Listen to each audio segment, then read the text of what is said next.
And स्वागत है आपका हमारे चैनल मेंटर्स मंडल पे। आज की इस वीडियो में मैं आपको केमिस्ट्री का एक छोटा सा टॉपिक पढ़ाने वाला हूँ जिसका नाम है atomic number and mass number, यानी परमाणु क्रमांक और द्रव्यमान क्रमांक। देखिए हमारे प्रीवियस ईयर एग्जाम में इससे बहुत सारा क्वेश्चन पूछा है। टॉपिक छोटा है, हम जानेंगे इससे रिलेटेड क्या क्या क्वेश्चन एग्जाम में पूछ सकता है, आसान से आसान और भारी से भारी। छोटा सा टॉपिक है। वीडियो आपको पसंद आए तो आना ही है, अगर आप नए हैं तो चैनल को सब्सक्राइब कर लीजिए और वीडियो को लाइक और शेयर जरूर कीजिएगा दोस्त। चलिए स्टार्ट करते हैं। और हाँ, हमने केमिस्ट्री का बहुत सारा सीरीज वाली वीडियो बनाई है, अगर आप वो नहीं देखे हैं तो पहले वो देखिए। गारंटीड है कि आप केमिस्ट्री का कोई भी क्वेश्चन 100% करेंगे, ये बात का गारंटीड है। अगर आप वो वीडियो सीक्वेंस से देखते हैं तो बहुत सारी वीडियो आपको प्लेलिस्ट में मिलेगी, आप चैनल को एक बार विजिट जरूर कीजिएगा। Atomic number and mass number, ध्यान से समझिएगा। एटॉमिक नंबर को अगर हम कहें तो परमाणु क्रमांक कहते हैं, तो कभी भी हम एटॉमिक नंबर कहें तो आपको समझना परमाणु क्रमांक, और द्रव्यमान नंबर कहें तो मास नंबर कहें तो द्रव्यमान क्रमांक। ये दो बातें क्या होती है, पहले हम एटॉमिक नंबर पढ़ेंगे फिर वो देखेंगे। देखिए अगर एटॉमिक नंबर का एक छोटा सा डेफिनेशन दिया जाए ना, तो आपको ये ध्यान रखना है कि किसी तत्व के परमाणु में जितने प्रोटॉन की संख्या होती है ना, वही उसका क्या होता है, एटॉमिक नंबर होता है। जैसे देखिए मैं बता रहा हूं, लिखना है तो क्या लिख सकते हैं कि किसी तत्व के एटम में, एक एटम में, किसी तत्व के एटम में मौजूद प्रोटॉन की संख्या, यानी अगर आपको बताना है एटॉमिक नंबर तो आपको कुछ नहीं करना है, देखना है कि उस एलिमेंट के एक एटम में कितने प्रोटॉन हैं, वही क्या होता है, उसका एटॉमिक नंबर होता है। जैसे देखिए अगर हम बात करें आपको हाइड्रोजन का, तो हाइड्रोजन का अगर आप एक एटम उठाइएगा ना तो उसके न्यूक्लियस में एगो आपको प्रोटॉन देखने को मिलेगा। कितना प्रोटॉन देखने को मिलेगा, एगो प्रोटॉन। तो हम कह देंगे इसकी परमाणु क्रमांक कितना है, 1 है। तो आप जानते होंगे कि हाइड्रोजन 1 पे आता है। अगर हम बात करें सोडियम का, तो सोडियम का अगर आप एक एटम उठाइएगा ना तो उसमें प्रोटॉन की संख्या कितना होगी, प्रोटॉन की संख्या होगी 11। तो जब प्रोटॉन की संख्या 11 है तो हम कहेंगे उसका एटॉमिक नंबर भी क्या होगा दोस्त, 11 होगा। क्या होगा, एटॉमिक नंबर भी 11 होगा। यानी हमें बताना है एटॉमिक नंबर, तो हमें क्या देखना है कि एटॉमिक नंबर इक्वल होता है उस एलिमेंट के एक एटम में जितने भी प्रोटॉन है ना उसके बराबर। यानी कोई आपसे एटॉमिक नंबर कह दे तो इनडायरेक्टली आपको ये ध्यान रखना है कि उस जिस तत्व का वो एटम है ना, उस तत्व के एक परमाणु में प्रोटॉन भी कितना है, जितना वो बोलेगा उतना। अगर मान लीजिए एटॉमिक नंबर हमने कहा किसी का 20 है, कैल्शियम का 20 होता है, तो कंफर्म है कि कैल्शियम के एक एटम में ना प्रोटॉन कितने होंगे, 20 होंगे। अच्छा एक बात बताइए, आप एक बात जानते होंगे कि किसी एटम में न्यूट्रल एटम में यानी कोई एटम न्यूट्रल है, और जनरली यानी अगर हम बात करें कि प्राकृत में, नेचुरल में जो एटम होते हैं वो क्या होते हैं, न्यूट्रल ही होते हैं। क्यों? क्योंकि किसी भी एटम में जितना प्रोटॉन की संख्या होता है उतना ही इलेक्ट्रॉन की संख्या होता है, P बराबर ही होता है। यानी प्रोटॉन और इलेक्ट्रॉन की संख्या क्या होता है, बराबर होता है न्यूट्रल एटम में। तो एक बात बताइए, हम ये भी कह सकते हैं, हमने कहा एक बार कि एटॉमिक नंबर इक्वल है नंबर ऑफ प्रोटॉन के। हमने कहा एटॉमिक नंबर इक्वल है नंबर ऑफ प्रोटॉन के। अब यहाँ आप जानते हो कि एटम अगर न्यूट्रल है तो उसमें प्रोटॉन की संख्या इलेक्ट्रॉन की संख्या क्या क्या होता है, बराबर होता है। तो हम ये भी तो कह सकते हैं एटॉमिक नंबर इक्वल हो जाएगा किसके, नंबर ऑफ इलेक्ट्रॉन के। बोलिए कह सकते हैं कि नहीं, नंबर ऑफ इलेक्ट्रॉन।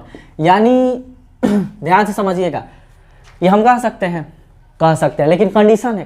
क्या कंडीशन है कि एटम न्यूट्रल होना चाहिए। क्या न्यूट्रल होना चाहिए, एटम न्यूट्रल होना चाहिए। अगर एटम न्यूट्रल है, जैसे खाली Na लिखा है तो ये न्यूट्रल है, Ca लिखा है न्यूट्रल है, H लिखा है न्यूट्रल है, He लिखा है न्यूट्रल है, Al लिखा है न्यूट्रल है। तो जितने इस पे P है, जितने प्रोटॉन की संख्या उतना ही इलेक्ट्रॉन की संख्या है। तो उस केस में हम एटॉमिक नंबर को प्रोटॉन के भी इक्वल कह सकते हैं, इलेक्ट्रॉन के भी इक्वल कह सकते हैं, क्योंकि दोनों की संख्या क्या होती है, न्यूट्रल एटम में बराबर होती है। लेकिन अगर वो आयन है, आयन यानी या तो उस पर प्लस चार्ज है या तो माइनस चार्ज है, तब हम नहीं कह सकते। इसलिए ना इस बात में क्या था, इलेक्ट्रॉन वाले में डाउट था, ये का ही पलटू है। जैसे देखा होगा ना पार्टी में, जैसे बिहार में बात करें तो नीतीश कुमार कभी आरजेडी के साथ, कभी बीजेपी के साथ, तो पलटू है। मतलब मेरा उद्देश्य कोई ये करने का नहीं है, एक एग्जाम्पल दे रहा है। मतलब उसका इस इलेक्ट्रॉन का ना कोनो भरोसा नहीं है। ये जब किसी केमिकल रिएक्शन में पार्टिसिपेट करेगा चला जाएगा, कहीं से आ जाएगा, यानी इलेक्ट्रॉन की संख्या घट भी सकती है, बढ़ भी सकती है, लेकिन प्रोटॉन की संख्या ना नहीं बढ़ती है ना ही घटती। किसी भी केमिकल रिएक्शन में रासायनिक जब इक्वेशन हो रहा है, कोई रासायनिक विक्रिया हो रहा है, तो उसमें जो भाग कौन लेता है, इलेक्ट्रॉन लेता है, प्रोटॉन और न्यूट्रॉन भाग नहीं लेते।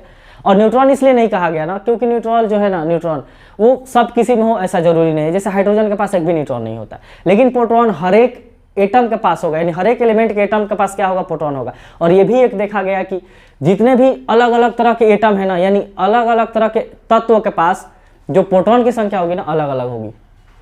जैसे मान लीजिए आप, हमने एक एटम लिया कैल्शियम का और एक एटम लिया एल्युमिनियम का, तो इसका कैल्शियम आता है 20 पे, एल्युमिनियम कितना पे आता है, 13 पे आता है। तो आप देख पा रहे होंगे कि कैल्शियम का अगर एटॉमिक नंबर 20 है ना, तो हम कह सकते हैं कि कैल्शियम में प्रोटॉन की संख्या भी कितना होगा, 20 होगा। एल्युमिनियम का एटॉमिक नंबर 13 है ना, तो हम इससे कह सकते हैं कि इसमें जो प्रोटॉन की संख्या होगा ना, क्या होगा, 13 होगा। तो एटॉमिक नंबर से हमें क्या पता चल सकता है, जो उस एलिमेंट के एटम में कितने प्रोटॉन है, ये हमें आसानी से पता चल सकता है। तो चलिए, ये बात आप समझ रहे हैं। तो ये जो एटॉमिक नंबर है, यानी ये जो नंबर ऑफ प्रोटॉन है ना, हर एक एटम के लिए अलग है। इसलिए जो प्रोटॉन है उसको क्या बनाया गया, आधार बनाया गया एलिमेंट को पहचानने का, क्योंकि हर एक एलिमेंट के पास प्रोटॉन की संख्या क्या है, अलग है। समझ रहे हैं ना। तो देखिए, इलेक्ट्रॉन को क्यों नहीं बनाया गया, क्योंकि वो केमिकल रिएक्शन में पार्टिसिपेट करते हैं। जैसे आपको पता है कि NaC सोडियम हो गया Na, ये जब केमिकल रिएक्शन में या ये होता है तो Na+ बना लेगा, यानी एक इलेक्ट्रॉन को क्या करता है, लूज कर देगा। तो Na+ में प्रोटॉन तो 11 ही रहेगा, लेकिन इलेक्ट्रॉन कितना हो गया, 10। क्यों, क्योंकि +1 ये बता रहा है कि एक इलेक्ट्रॉन लूज हुआ है, और कोई एटम एक इलेक्ट्रॉन लूज करता है तो उस पर पॉजिटिव चार्ज आ जाता है, यानी पहले इलेक्ट्रॉन तक कितना रहा होगा। जैसे न्यूट्रल है, इसमें प्रोटॉन और इलेक्ट्रॉन दोनों कितना है भाई, 11 है, लेकिन Na+ में ना प्रोटॉन तो 11 ही रहेगा, क्योंकि केमिकल रिएक्शन में प्रोटॉन भाग नहीं लेता है। इलेक्ट्रॉन की संख्या कितना हो जाएगा, 10 हो जाएगा। इसलिए इलेक्ट्रॉन को आधार नहीं बनाएगा, क्योंकि वो क्या है, घुमक्कड़ है, घूमते रहता है, भागते रहता है, आता रहता है, कभी बढ़ जाएगा कभी घट जाएगा। लेकिन प्रोटॉन जो है ना, वो क्या रहता है, किसी भी केमिकल रिएक्शन में पार्टिसिपेट नहीं करता है। और न्यूट्रॉन हो भी सकता है, नहीं भी हो सकता है। जैसे आप हाइड्रोजन को ले लिए, उसमें कोई न्यूट्रॉन नहीं होता। यही हाइड्रोजन का आइसोटॉप्स है जिसमें न्यूट्रॉन आपको देखने को मिलेगा। तो न्यूट्रॉन का भी कोई गारंटी नहीं है, इसलिए आपको प्रोटॉन बनाया गया। क्या माना गया प्रोटॉन को, परमाणु को पहचानने, यानी एलिमेंट को पहचानने का तरीका क्या है, प्रोटॉन ही है।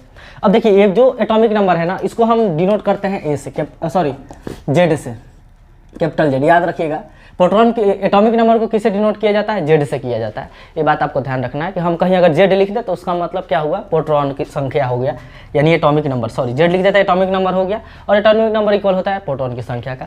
तो ये कुछ चीज़ें हैं जो आपको ध्यान रखना है एटॉमिक नंबर से रिलेटेड। समझ में आया। हर एक अब एटॉमिक नंबर याद भी होना चाहिए, आपको याद भी होगा, 30 तक कम से कम याद ही होना चाहिए। अब हम चलते हैं, आपको बताते हैं मास नंबर के बारे में कि ये मास नंबर क्या होता है। तो देखिए, मास नंबर यानी द्रव्यमान संख्या किसे कहते हैं, तो मास नंबर देखिए किसे कहते हैं। आपको एक छोटा सा बात याद रखना है, मास नंबर अगर क्या है कोई पूछे तो हम कह सकते हैं कि number of proton plus number of neutron in a nucleus, यानी किसी एलिमेंट के एक एटम में, किसी एलिमेंट के एक एटम में जितने प्रोटॉन है और जितने न्यूट्रॉन है उनकी संख्या को जोड़ देंगे ना, तो हमें क्या मिल जाता है, मास नंबर मिल जाता है। ध्यान रहे, मास नंबर और मास नंबर और एटॉमिक मास दोनों क्या है, अलग है। इससे हम मास नंबर निकालेंगे, एटॉमिक मास नहीं है, दोनों से कंफ्यूज नहीं होना है।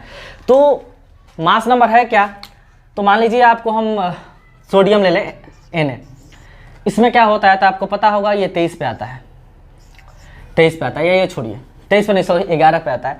प्रोटॉन इसमें कितने हैं, 11, और न्यूट्रॉन कितने होते हैं, 12 होते हैं। प्रोटॉन की संख्या इसमें कितना होता है, 11 होता है, और न्यूट्रॉन की संख्या कितना होता है, 12 होता है। तो अगर ये प्रोटॉन और न्यूट्रॉन की संख्या को हम जोड़ दें तो हमको क्या मिल जाएगा, मास नंबर मिल जाएगा। क्या मिल जाएगा दोस्त, मास नंबर मिल जाएगा। तो जैसे ही मास नंबर हमें ज्ञात करना है, तो इसमें प्रोटॉन की संख्या 11 है और आपको न्यूट्रॉन की संख्या 12 है, सबको जोड़ देंगे तो क्या आ गया आपका 23, यानी 23 क्या है, 23 मास नंबर है, किसका, सोडियम का। तो मास नंबर निकालना, हमें भी देखिए जो नाभिक प्रोटॉन और न्यूट्रॉन है ना, उनको एक साथ हम न्यूक्लियॉन्स कहते हैं। तो हम ये भी कह सकते हैं कि मास संख्या, जो मास संख्या है ना, द्रव्यमान संख्या है, वो किसके इक्वल होता है, तो न्यूक्लियॉन्स की संख्या के इक्वल होता है। और न्यूक्लियॉन्स किसे कहते हैं, तो किसी एक एटम के जो न्यूक्लियस है उसमें प्रोटॉन और न्यूट्रॉन की संख्या जो होती है ना, दोनों को जोड़ने पे क्या मिल जाता है, मास नंबर मिल जाता है। जैसे हम बात करें आपका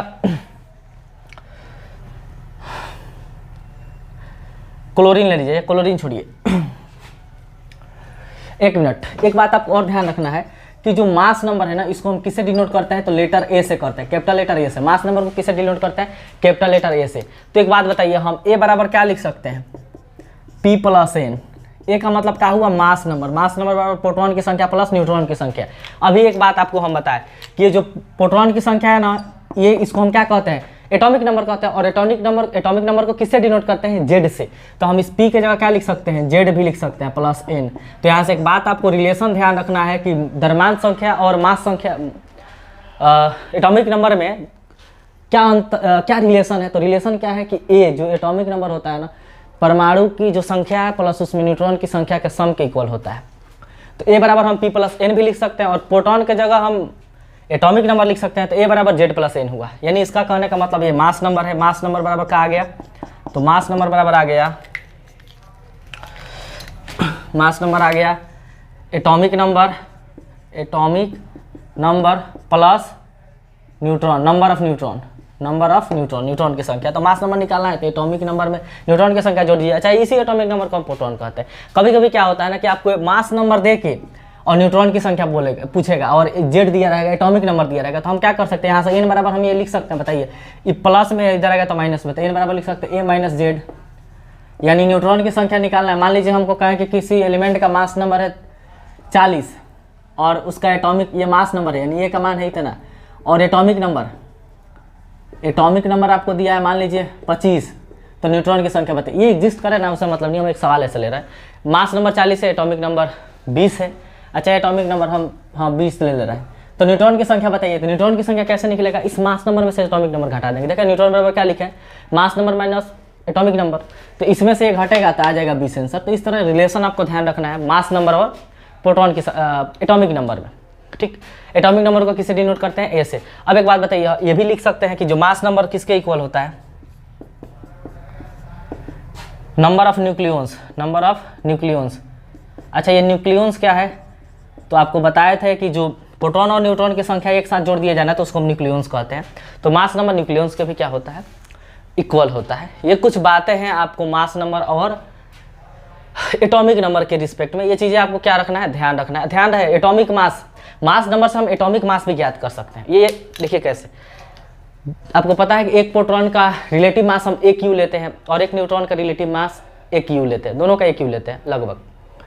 तो हमें निकालना है एटॉमिक मास। क्या निकालना है, एटॉमिक मास। तो एटॉमिक मास कैसे निकलेगा, तो प्रोटॉन, आपको पता है कि मास में प्रोटॉन और न्यूट्रॉन ही जुड़ते हैं, इलेक्ट्रॉन इतना छोटा है कि उसका मास को नहीं जोड़ते हैं। तो मान लीजिए सोडियम में प्रोटॉन है 11, न्यूट्रॉन है 23, तो 11 को प्रोटॉन का एटॉमिक मास क्या होगा, 11 U, और 12 को न्यूट्रॉन का एटॉमिक मास क्या होगा, 12 U। तो दोनों को जोड़ेंगे तो 23 U, यानी क्या आ गया, 23 U। तो आप देख रहे हैं कि न्यूमेरिकल वैल्यू दोनों का बराबर है, यानी मास नंबर और एटॉमिक मास का न्यूमेरिकल वैल्यू बराबर होता है। जो अंक का संख्या है ना वो बराबर रहेगा। एटॉमिक नंबर में कोई यूनिट नहीं रहेगा क्योंकि नंबर का कोई यूनिट नहीं होता है, लेकिन मास रहेगा तो हम U लगा देते हैं। तो एटॉमिक नंबर देखिए, अगर आपसे एटॉमिक मास पूछे तो कुछ नहीं करना है, खाली उसमें U लगा देना है। जैसे कैल्शियम का क्या होता है, 40 होता है मास नंबर, तो एटॉमिक मास पूछे तो बस 40 U कह देंगे, ठीक है ना। तो इससे हम एटॉमिक नंबर से एटॉमिक मास भी क्या कर सकते हैं, ज्ञात कर सकते हैं। ये चीज़ें आपको ध्यान रखना है। एक क्वेश्चन आप दे रहे हैं, उसको बना के बताइए आप।